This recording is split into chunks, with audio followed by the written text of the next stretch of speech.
Jimmy cards are open questions with no right or wrong answers, designed to help a group to get to know each other and to trigger exciting discussions. Sharing their thoughts today are Viktor, Harris, Janne, Wasse, Adam, Christian, Anna, and Staffan. My guests' personal perspectives will of course influence both their answers and how they interpret the question itself. If you want to join the fun and play Jimmy cards, contact me on LinkedIn or watch the video linked in the description below to learn more. And if you want to support my work of creating free educational videos on all things Agile here on YouTube, please consider becoming a Patreon. Let's get to it. Today's Jimmy card question reads, how would you define a high-performing team?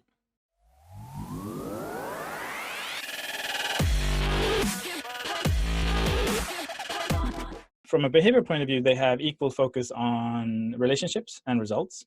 From an output point of view, they have output that is amazing. And not maybe like everything they deliver or is great, but like if you look over time, they do a lot of great stuff.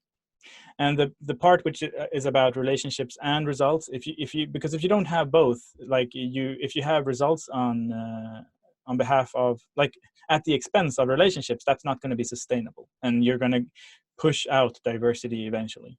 And if you have only relationships and never think about results, you're not going to produce anything. So a team that cares equally much about relationships and results, and over time are able to deliver whatever that thing is that they're supposed to deliver.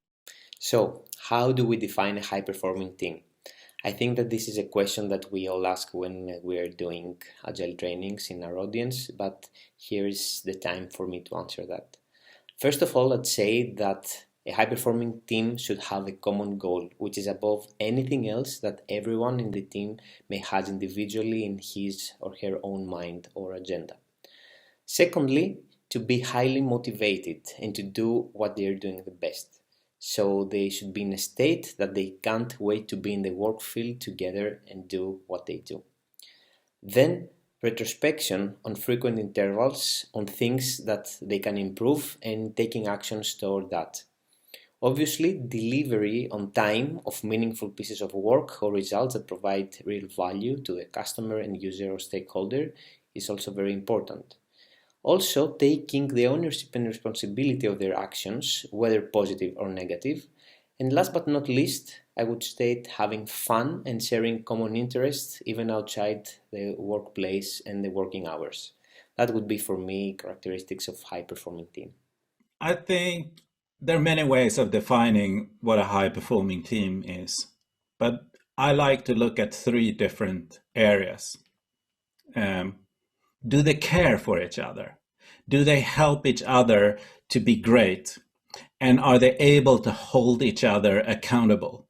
Especially that last part is really like kind of a litmus test on a team if they're able to deal with accountability. The second area I look at is, do they care for the product and their end users? Do they care about building the right thing? Is it valuable to the company? Is it valuable to the end users? Do they have business knowledge? Do they have knowledge about the users? And the second thing within caring for the product and users is, are they building the thing in the right way? Do they have craftsmanship? Do they care about the quality, the defects, technical depth, and architecture of what they're building? And the third and final area that I look at, and you can see a clear distinction between high-performing teams and other teams, is that high-performing teams learns and improves. They have created feedback loops for themselves, but they are also introduced deliberate learning. So, for instance, I was working with Skype at one point in time, and there were teams there that every Wednesday had a coding kata. They were solving the same problem every day. But that was just to keep them alert, also to exchange ideas on how to write code well, and so forth. And they made space for that. So that they also can act on new information and maximize feedback and value generation by releasing frequently. So all of that contributes to the learning. So the definitions or my thoughts on high-performing team is that they have adopted a collaborative behavior in the group is one thing. They are able to work towards a common goal and support one another towards that goal, and behaving in a way that's basically supportive. They support each other, they grow, and they learn. Also, another perspective towards that is that they perceive themselves as being effective. If they're not perceived as being effective, they're not effective. If they're perceived as effective, they might be effective. Doesn't necessarily mean they are, but that's also an element that's in there. Third element would be high levels of learning and adaptability. They're very focused on learning in many areas and able to adapt to new information and that learning that they get. So that's another dimension. And the last dimension, at least in my context, which is in tech organizations that delivers software. So there's how do we build software that we can deliver in a performant way? So how can we quickly deliver things and fix problems in order to learn? That's a fourth dimension. Probably could go on in lots of details, but that's the quick version of it. There's probably specific characteristics that high-performing teams have. Top ones that come to mind is high clarity of purpose, high trust, psychological safety, high kind of consistency in delivering value, high stability.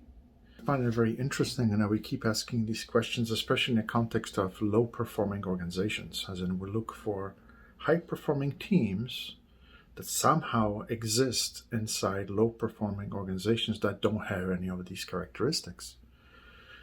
And we expect that there's magical things that we can do to get them there. If I look for high-performing teams, I usually look outside the IT business, like a well-functioning ambulance or a recording studio if you do live performance like a news program or something like that, because then everyone is really focused, everyone knows exactly what they're doing, and everyone does their stuff without needing to ask so much, and they collaborate well. And that's much harder in an IT setup. And I really like, I don't remember his name now, but the guy who's been talking about good leadership inside the submarine. But it's so much easier to have good leadership inside the submarine, where you can force people not to meet their friends outside and stuff and just be at one place. I mean, that's the kind of reality that we would really like to have, right? But in an IT department, it's usually so big, so you have to collaborate cross teams, and the management needs to know what they actually want, and they need to have the vision so clear so that the teams can really perform. And you're not really high performing if everyone is doing their own stuff without collaborating and without checking. And if they do really cool stuff, but it's useless, it's not high performing either. Just making a lot of waste is not high performing. So I think it's a hard question when it comes to an IT team. But the ideal team is a team that knows where they're going, they're good at collaborating, and they know the value of all the other team members, and they can help each other out and do a good job together. And they're careful about not creating waste, and they understand that operations is part of life too, that whatever you're doing is going to be something that is used in reality, and that's the main focus, not doing real cool code, even if that's really fun. Well, high-performing team is not an absolute term. It's also something subjective, but I think performance in high perform is connected to efficiency, not effectiveness. So a benchmark then could be the sum of each individual in the team. So if you add the efficiency of each member, then the performance should be higher than the sum of each individual, I think. Otherwise, you can't say you're a high-performing team. I see at least two common attributes of all high-performing teams. First of all, they all aim for perfection. So such a team will always learn new skills, read books, keep informed about new technologies. It will also continuously reflect and improving their process and ways of working. And the second attribute is that they are all self-organized. A team which is controlled from outside will not be able to perform well because they will feel that they are not in control, and they will feel that they are not empowered, and so it will also only produce average results.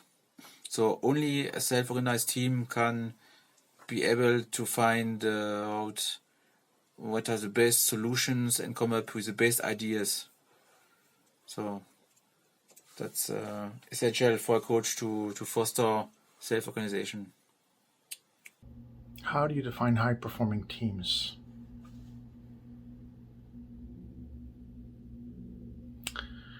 Those are the teams which have no more impediments and which have achieved all of their improvements.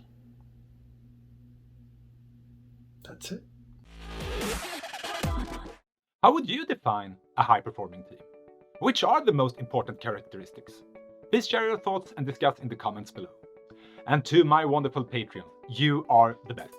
If you want to support this channel and be part of our community, sign up and become a Patreon. And remember, you too are welcome to join the fun and play Jimmy cards here on the show. Or check out these great episodes instead.